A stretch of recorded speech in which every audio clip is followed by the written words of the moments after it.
अहमदनगर शहरातील माजी आमदार अरुण काका जगताप यांच्या वाढदिवसानिमित्त आयोजित करण्यात आलेल्या रक्तदान शिबिराचं उद्घाटन उद्योजक अनिल पोखरना यांच्या हस्ते संपन्न झालंय।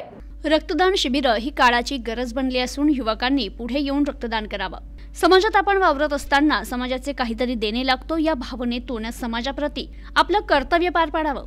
सध्याच्या काळात नागरिक अनेक आजारांना सामोरे जात आहेत। यात रुग्णांना मोठ्या प्रमाणात रक्ताची गरज निर्माण होतीये। त्यासाठी रक्तसाठा मोठ्या प्रमाणात उपलब्ध होणं गरजेचं आहे।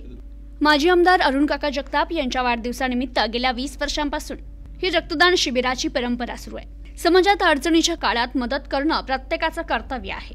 कोविड काळात रक्ताचा तुटवडा मोठ्या प्रमाणात जाणवला होता। त्यावेळी आम्ही युवकांना आवाज दिल्यानंतर रक्तदानासाठी युवक धावून आले होते। रक्तदान चळवळ ही फोटो सेशन पुरती मर्यादित न ठेवता ती लोक चळवळ व्हावी याकरिता प्रत्येकानं काम करणं गरजेचं आहे। आपल्या माणसाच्या पाठीशी उभं राहण्याची प्रेरणा माजी आमदार अरुण काका यांच्या माध्यमातून मिळाली असं प्रतिपादन आमदार संग्राम जगताप यांनी केलं। प्रेरणा प्रतिष्ठानच्या वतीने आधार कार्यालय या ठिकाणी माजी आमदार अरुण काका जगताप यांच्या वाढदिवसानिमित्त रक्तदान शिबिराचं उद्घाटन करताना उद्योजक अनिल पोखरना यांच्या समवेत आमदार संग्राम जगताप, माजी उपमहापौर गणेश भोसले, राष्ट्रवादी काँग्रेस पक्षाचे शहर जिल्हाध्यक्ष संपत बारसकर, माजी नगरसेवक अविनाश घुले, संजय चोपड़ा, अण्णासाहेब मुनोत, कमलेश भंडारी, विपुल शेटिया, डॉक्टर विजय कुमार भंडारी, प्रकाश भागानगरे, विजय गफाडे, संभाजी पवार, विशाल पवार, प्राध्यापक माणिकराव विधाते, अभिजित खोसे, संतोष लांडे, सुरेश बनसोडे, वैभव ढाकणे, संतोष ढाकणे, अजय दिघे, दिलीप पवार, मोहन गुंजाळ, सागर गुंजाळ, किशोर पितळे, सारंग पंधाडे, नितीन पुंडर, राजू एकाडे आदी उपस्थित होते। तर यावेळी बोलताना अनिल पोखरना म्हणाले, माजी आमदार अरुण काका जगताप यांनी नगर शहरात सर्वांना सोबत घेऊन काम करत सर्वांच्या सुखदुःखात ते सहभागी होत असतात। प्रत्येकाला आदराची भावना दिली असं ते म्हणाले। तर यावेळी बोलताना संभाजी पवार म्हणाले, युवकांच्या माध्यमातून चांगलं काम उभं राहत असतं। माजी आमदार अरुण काका जगताप यांच्या वाढदिवसानिमित्त धार्मिक, सांस्कृतिक आणि सामाजिक उपक्रमांचं आयोजन केलं जातं। गेल्या अनेक वर्षांपासून रक्तदान शिबिराचं आयोजन करत मोठ्या प्रमाणात रक्तदाते यानिमित्त रक्तदान करतायत। आमदार संग्राम जगताप यांच्या नेतृत्वाखाली वर्षभर विविध सामाजिक उपक्रम राबवले जातात असं ते म्हणाले। सानाबादप्रमाणे आयोजित केलं जातं। गेल्या काही वर्षापासून अरुणोदय गोशाळेचे सगळे जे काम करतात असे मनीजी फुलाळे यांच्या माध्यमातून देखील गेल्या काही वर्षापासून 8-10 वर्षापासून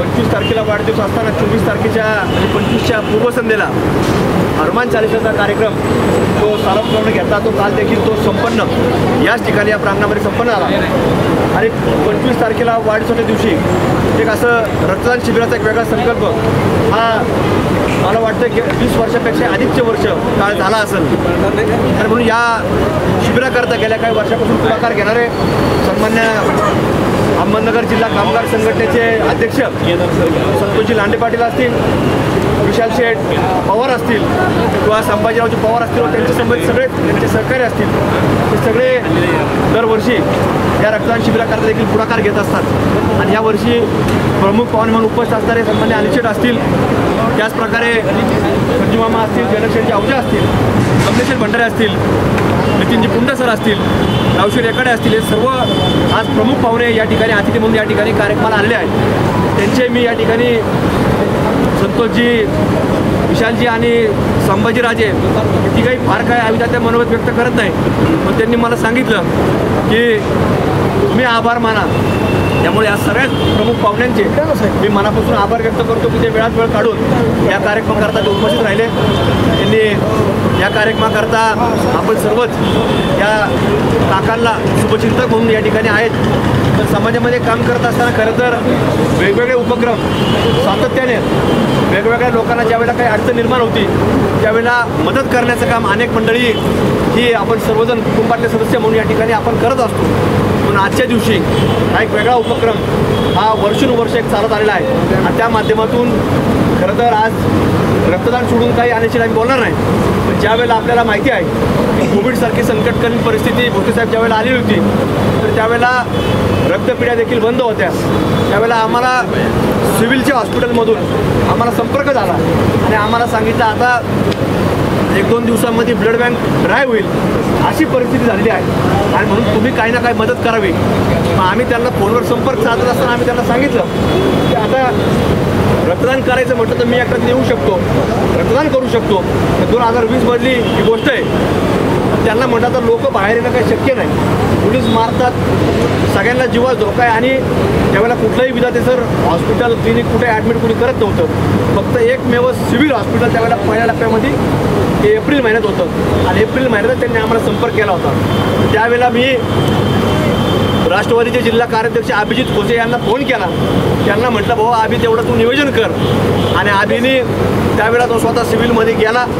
सिव्हिलमध्ये जाऊन त्यावेळेला अभिने तुम्हाला सांगतो तिथे संपर्क केला आणि ती यादी तयार केली आणि 100-150 लोकांचं रक्तसंकलन अभिने रोज 10 लोक तिथे नेले.